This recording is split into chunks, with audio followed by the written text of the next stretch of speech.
Ian, David, and Quinn started out to make a $50 million movie based on Ian's book, TJ's War. Mark, Sia, and Sincera soon jumped on board, and then Mr. Z joined the team, a mysterious executive producer who said, "Stop, this is no movie. This is a 2-season, 20-episode TV show. So follow us, join us as we create TJ's War, the $50 million TV series." Welcome to Season 2, Episode 1 of We're Going to Make a $50 million TV series that's different from originally we were called We're Going to Make a $50 million movie. We really need to change We're going to make a $50 million TV series into We're going to make a $200 million TV series because that's something else that's changed. I'm your host for this episode, Mark Reid, and today we're kicking off Season 2 by looking back at the incredible journey we've been on over the past year. When we started this podcast, we had a bold vision: take a novel and turn it into a major film. Now, 1 year later, we've built a pitch deck, spoken with industry professionals, and reimagined the project as a high-end TV series worthy of platforms like Netflix, Paramount Plus, or Apple TV. Joining me today are the two key figures in this endeavor. Iain Maclean is the author of TJ's War, a gripping creative nonfiction novel based on his father's extraordinary and tragic story as a World War II soldier and spy. And David Blair, an actor, voiceover artist, and the narrator of the TJ's War audiobook, also a co-producer. We all have our hands in this project as we push to bring this story to the screen. In this episode, we'll recap everything we've accomplished so far, from initial concept to serious industry conversations, and share what's next as we continue our quest to make this $50 million or $200 million production a reality. It's probably going to cost a lot more, as I just mentioned. That's something we also discovered this year. I'm sure we'll talk about that. Whether you're fascinated by filmmaking, love behind-the-scenes stories of Hollywood deals, or are simply a World War II history buff, this episode has something for you. So let's dive in. Iain, let's start, well, where most good stories start, at the beginning. How did TJ's War come to life? What inspired you to write it? Okay. I think it has to start in 1975 when I discovered a photograph of my father that made me realize I got no idea who he had been. He died 5 years earlier. And so I then went on a journey, roughly 1 week a year spent researching where he'd been, who he'd been working with, going to meet those people. And that took me most of the way around the world, certainly most of Europe and America. And over a period of 30 years, I gained a fairly good idea of what he got up to during the Second World War. I had no idea he was in the Second World War, but he was. But by 2002, 2003, I couldn't find anyone else. Most people who had known him at all, apart from myself, my sister, and my mother, had died of old age by that point, or something else earlier. And so I really just I had to be satisfied with what I got.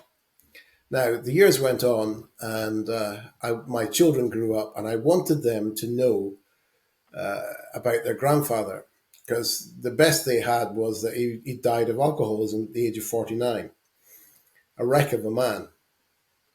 And I knew the reasons for that. And so during the pandemic, I had some time in my hands, and I wanted to write down his story in case I popped my clogs before anybody else could find out about it. And I wanted it to connect with my children. So I wrote it as a factually based novel to try to capture the feelings and emotions that people went through at that time, because essentially they're no different from us. They are ordinary people put in extraordinary situations. And wrote the book, it basically flowed out. I mean, it's a large book. There's the hardback edition is nearly 500 pages, and I wrote it in less than 8 months because it was all in my head, and I think that's really it. That covers Okay. why I wrote the book. Well, let's go back. When did you realize, though, that your father's story was something bigger? You know, I mean, you didn't get all that from just the picture you found. You know, at what point do you realize, like, whoa, this is a big deal? He was a big deal. Over the first few years, I mean, there were yes, within 5 years, I had a decent idea that he was involved in a lot of things. But even I would say in the late 90s, so I'm coming up to years 28, 29 of well, no, my maths is going out there, 24, 25. I discovered things. I really only found out about the sort of final episodes of the chapter, which are massive, to do with the head of the Gestapo in Norway. I really only found out about that in the late 90s, and that was the episode that actually got him into the newspapers of the time. So you'd think that I should have known about that much earlier, but I didn't. And Was that just to cut in? I'm looking for an aha moment. Like I know there were several, but was there one that was just a critical point where you say, aha, he is this is a major historical figure, or at least should be. well, yeah, I think his first meeting with Churchill, when I realized that he'd met Churchill, turned out he met him three times. It was briefed by him three times, but I thought, wow, that's a really big deal. Yeah. Did your mum ever say anything? My mum knew very little about it. I don't suppose She he met told him her for the much. first time in the late 40s. And being in MI6, these people are highly trained in keeping what they know to themselves. So my father didn't talk about it at all. But she picked up little bits and pieces from my father's sister, Jean, who she would meet from time to time. So, but essentially, she knew nothing of his war record at all. What what was the process like for you emotionally to piece together this story over decades? Massive. It completely changed my career. Completely changed my perspective on life. I from the age of 10 through until 15, I think there's an element of anger at a relief that my father was dead, because it was an embarrassment to, as far as I was aware, as far as I was concerned, it was an embarrassment because he was going out quite deliberately to get drunk every single day. And even as a 13, 14-year-old, I look back on that and think, well, how dare you do that with a young family? How dare you deliberately kill yourself through alcohol? And Must have made your life difficult, as a like at child, school with your peers and. yeah, there was a lot of bullying going on when I was in primary school. As I got bigger, people didn't tend to bully me. They thought better of it. But yeah, it was difficult to start with. And then when he died, people felt sorry for me to some extent. I didn't want him to do that either. But things changed. But then, so to answer your question directly, as I started to discover more about him and began to realize what were the drivers behind the man that I knew, everything changed. I joined the RAF. I didn't ever think about being a pilot, but I became a pilot in the RAF on leaving school and trained as such. Now, with soldiers, you're given the gun fairly early on, and you're trained to kill. But the only people who are really trained to kill in the RAF, well, it's not quite true. The RAF regiment are trained to kill, but the front end for the RAF are the pilots in aircraft.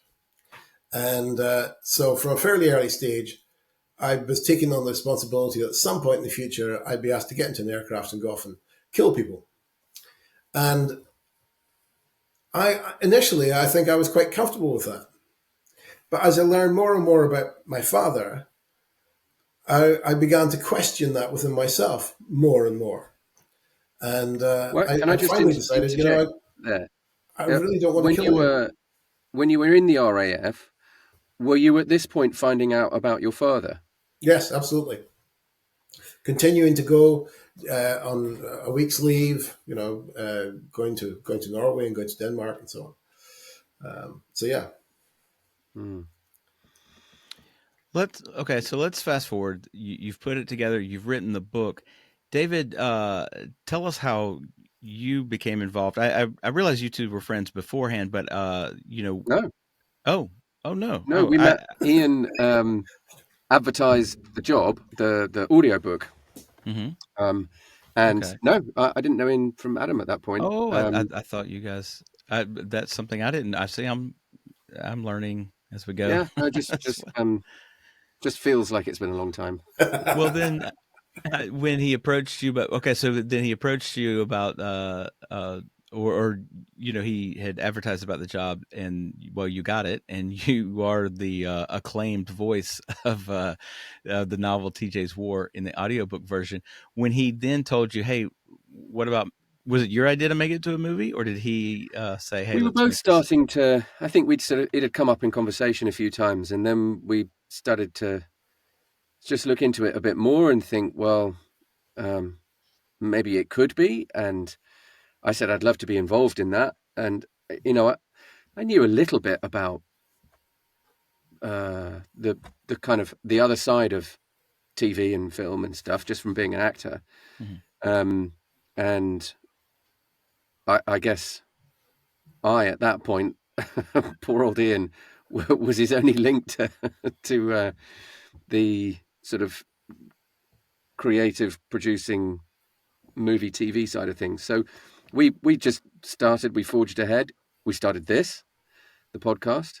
And we've been throwing a load of balls up in the air and seeing what momentum we could get. But it really shifted when a friend of mine who's a producer agreed to come on board.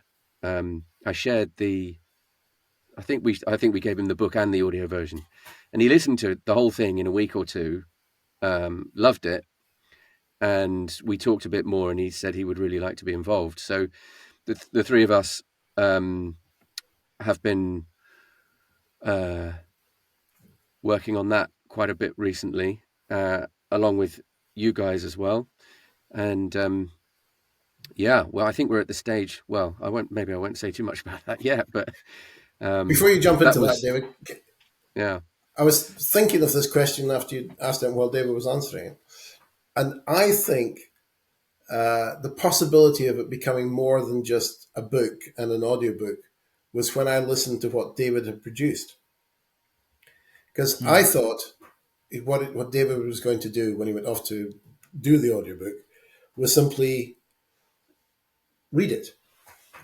But he didn't just do that. He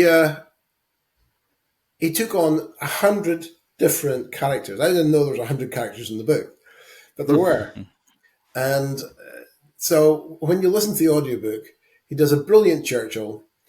You immediately recognize when you're hearing John or TJ or Liz or whoever, because he brings them all to life.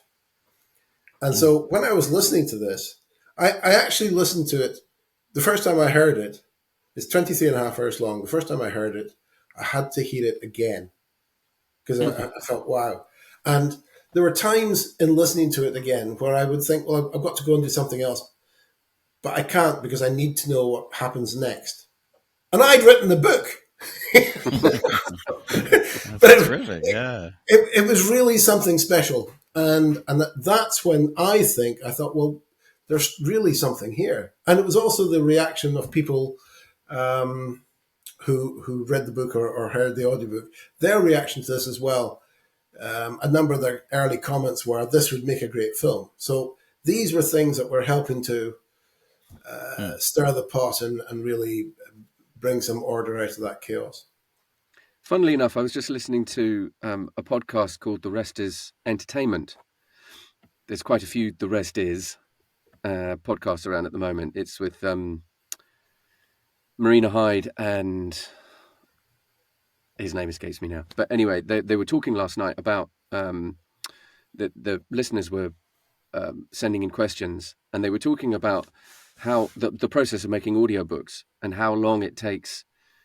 Like, is it quicker for you to read the book yourself or listen to the audiobook? And they dived into it a little bit, and because Richard Osman, that's the guy's name, and because he's written books and had them read, he has a bit of inside knowledge about this. So it was a really interesting take on this. So if anyone's interested, check out The Rest Is Entertainment, because it does answer a few questions about this and the process of getting the book ready.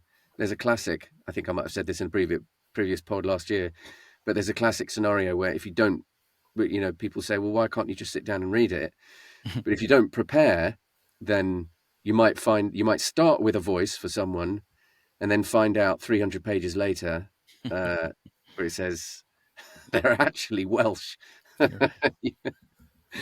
And your broad Yorkshire that you decided to give them was you got to go back and re-record all that. Yeah, exactly. Yeah. Now, David went on to talk about the executive producer coming on board. To me, that's not it. Because we started to do this podcast, just David and I. And we have Quinn. We mustn't forget Quinn, because at the same point that I recruited David, I recruited Quinn to look after the social media stuff. And he doesn't just look after the social media. He does anything to do with any of these productions that we have. Yeah, we must big up Quinn. Yeah, big up Quinn. So there was the three of us, and we produced these podcasts. And we called it, from the very first, we're going to make a $50 million movie. One of the reasons that title's important is it's a statement of intent. And I always feel that when you're going to do something, if you actually say it into the universe, then it'll come back to you. It will work. Yeah. And also, you've witnessed yourself saying it. So you look... Absolutely. Yeah. Well, you've got to go and do it now. Exactly. I've got myself in a lot of trouble before now with that. But very quickly, I'd known you beforehand, Mark, and when I told you what the name of the title was, you immediately got on board. And you have a podcast, Zen Sandwich, which is in the top 5% of podcasts worldwide. Now, that's right. So you came on board, and immediately you coming on board, I'm starting to think, well, this is beginning to happen. And then you introduced us to Sia. Sorry? Right. Well, I can just chime in and say why. Because, I get a lot of zany offers, and I don't jump on board most of them. But I had interviewed you on my podcast, and in my preparation to interview you, I had gone and researched you on other podcasts or other things that you had been on that were on YouTube. And, I do my homework before I have somebody on my podcast. And, you struck me as a person who gets big things done. That you might not have $50 million in your pocket right now, but I'm going to do this $50 million project. I'm going to find out where I can find that. I'm going to find out where I can find that $50 million. And I know that you get big things done.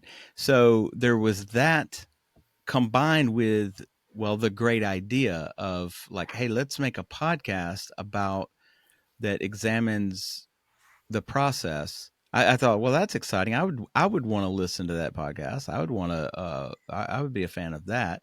So the idea itself was golden, as well as I do believe in you, Iain. I believe that you are the type of person to take something from a concept and eventually it's a thing. It's a movie, it's a business, it's a whatever you are conceptualizing. Well, bless your heart, Mark. I'm going to stick that on my CV. We What were believe in you. this question's for either or both of you. What were your initial thoughts on how to? Okay, I think we all know it's a leap to go from a novel to a movie. What were your initial thoughts on, like, okay, how do we start to adapt a nearly 500-page novel into, we thought, a movie, now we're going for a TV series, but you know, it seems so daunting is what I'm getting at. Like, where do you even start? How did we start? I mean, we are along the path now, but at the very beginning, how lost were all of us? How did you what were your thoughts on adapting the book for the screen? Yeah, we went through quite a few different approaches to this. We, in various iterations of this group, we've come up with going through the whole book to have a chapter summary. How many chapters are there? 70 or 80? 72. And so, yeah, summary of all of the chapters. We've turned it into a 2-page summary of the whole thing. We've had various iterations of the pitch deck. We've thought about who we need to approach. We've gathered industry pros from this side of the pond to that side of the pond. Yeah, that's been. I mean, it really has been the blind leading the blind to some extent, because basically all we've been trying to do is second guess.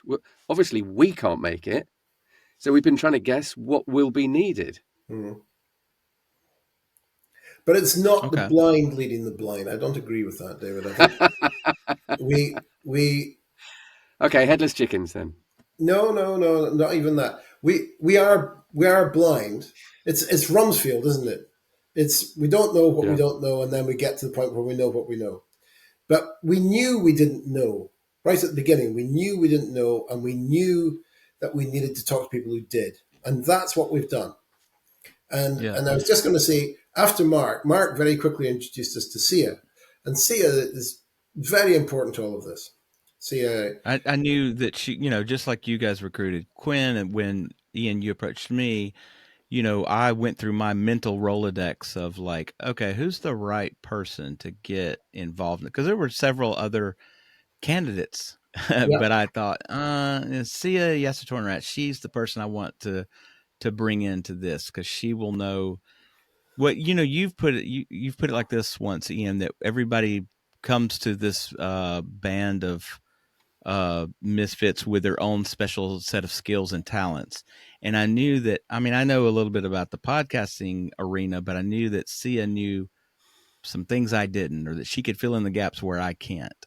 And I knew she was the right person, and she has been. absolutely. Her network's phenomenal, and she's put us in touch with Janice Shokrian, if I've got that name Sorkin right, or something. Yeah, yeah, I should know. And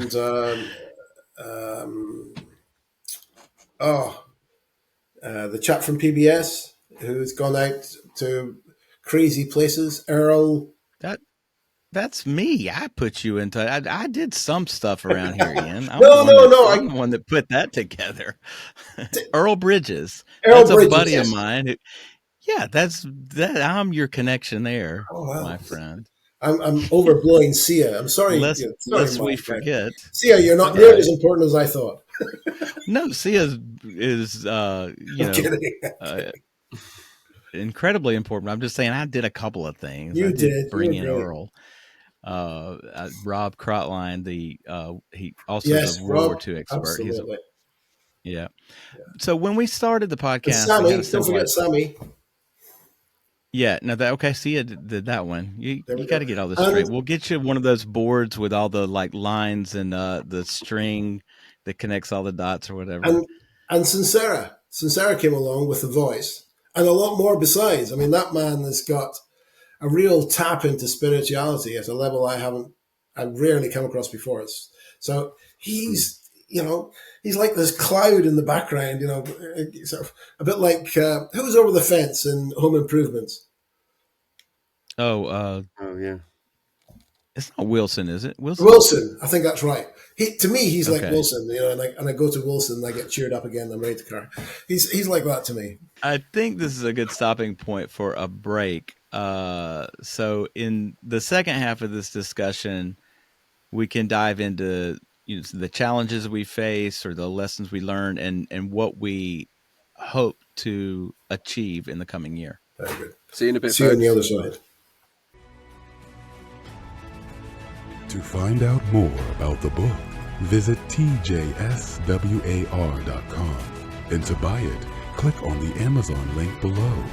So follow us, join us as we create TJ's War, the $50 million TV series.